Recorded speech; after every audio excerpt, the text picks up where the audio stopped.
Hola y bienvenidos a nuestro canal Mundo Caballo de Troya. En esta ocasión hablaremos sobre un tema que muchos suscriptores nos pidieron al principio y que vemos que es muy buscado en las búsquedas de YouTube sobre Caballo de Troya. Es sobre un resumen del libro Caballo de Troya 2. Seguiremos haciendo más de este tipo y comenzamos con este, que aunque no es el primer libro, es uno de los libros más populares de la saga. Como ya sabrán, el mayor, conocido también como Jasón, y su compañero de misión, Eliseo, a bordo de la Cuna, que es la nave que les permitió viajar a través del tiempo, despegaron para ser devueltos a la época moderna. Luego de haber vivido en Israel del año 30, todos los acontecimientos que envolvieron la pasión, muerte y resurrección de Jesús de Nazaret. Al realizar el salto, que así es como le llamaban ellos a la travesía de viajar por el tiempo, del 9 de abril del año 30 al 12 de febrero de 1973,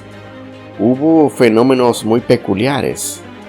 Santa Claus, o la computadora central y cerebro de la nave, detectó, al momento del regreso, un objeto muy similar a la Cuna, y no se sabe si fue lo que provocó que tanto el despegue como la travesía para el regreso se convirtiera en algo peligroso y arriesgado. Así, casi sin combustible, y 1943 años después, concluyó el primer gran viaje, y el mayor y Eliseo volvieron a casa, luego de un viaje de regreso demasiado complicado. La idea del equipo que trabajaba en el proyecto Caballo de Troya era que una vez a su regreso, la nave fuera desmantelada. Pero en una junta posterior al viaje, el mayor avisó al general Curtis, jefe del proyecto, que uno de los micrófonos que se utilizaron para captar todo cuanto se dijo y sucedió en la cena del Jueves Santo entre Jesús y sus discípulos se extravió al momento de que desapareció el jarrón donde fue oculto. Y como una de las reglas de la misión consistía en no dejar ningún objeto de la época contemporánea en el pasado, así como tampoco traerse manuscritos o documentos de aquella época, todo eso dio pie para plantearse la posibilidad de regresar, idea motivada también por el propósito de investigar un doble sismo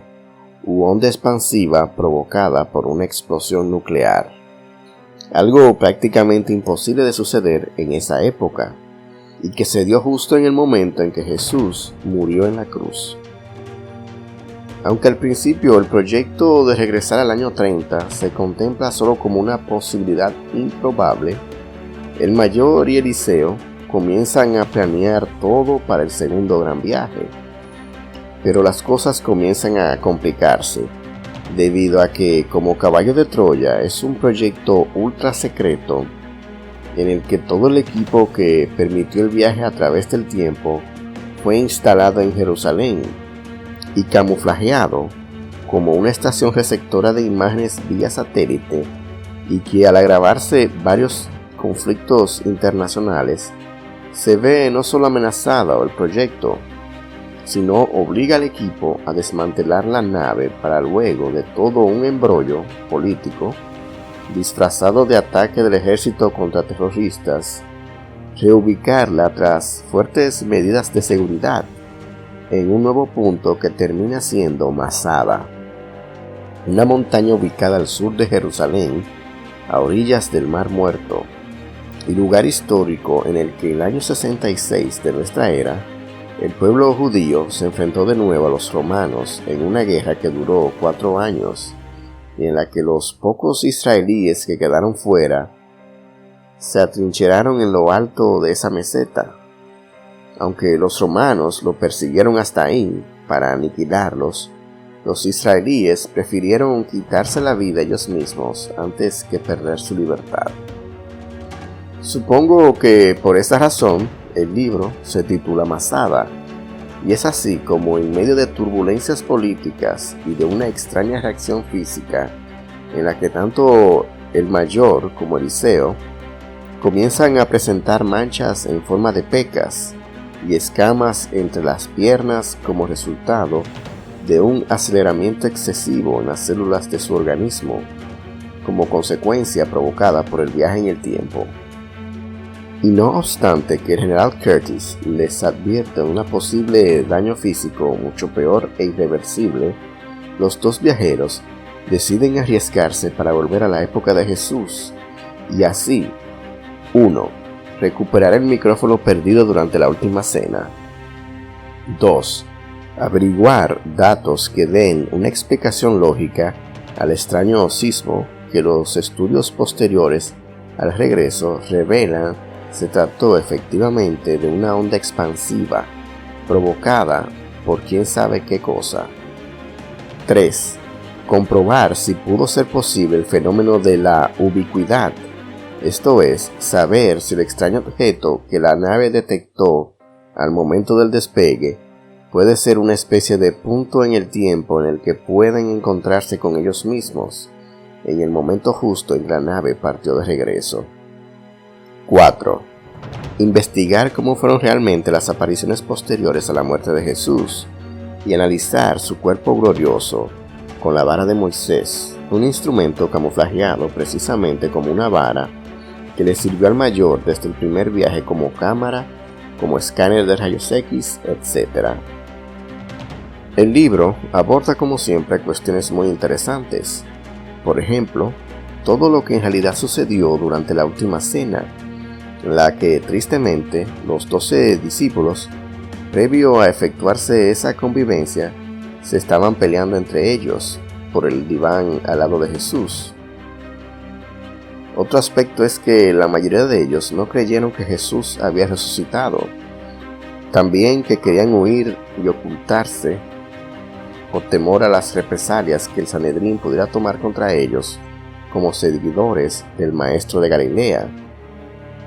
Y otro punto interesante es que no entendieron y sobre todo malinterpretaron muchas de las palabras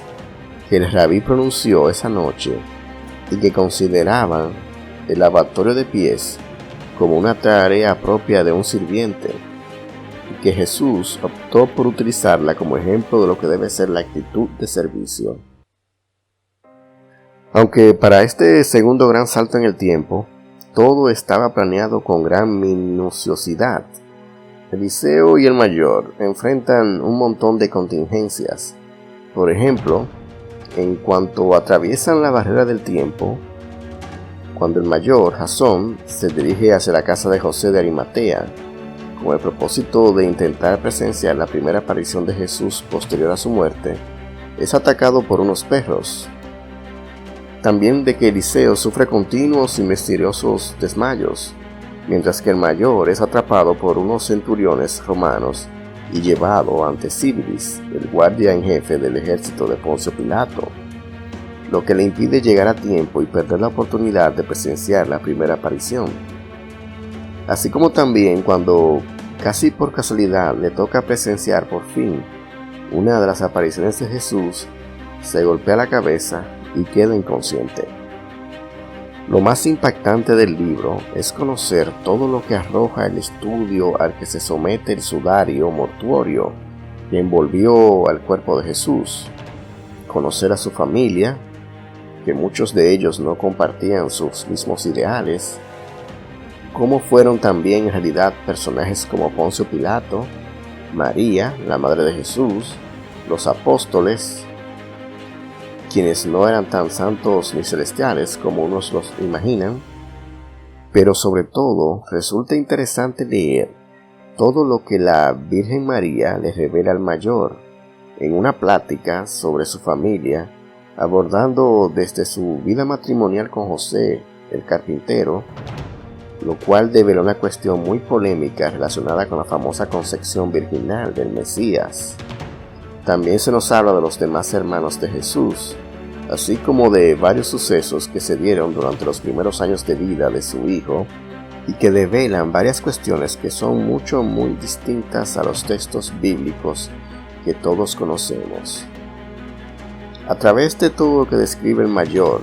se pueden conocer muchas de las costumbres de esa época. La comida, por ejemplo, se antoja mucho más de leer cómo la preparaban, y también podrían imaginarse que en ese entonces la gente ya acostumbraba a rayar las puertas con graffiti como una forma de protesta,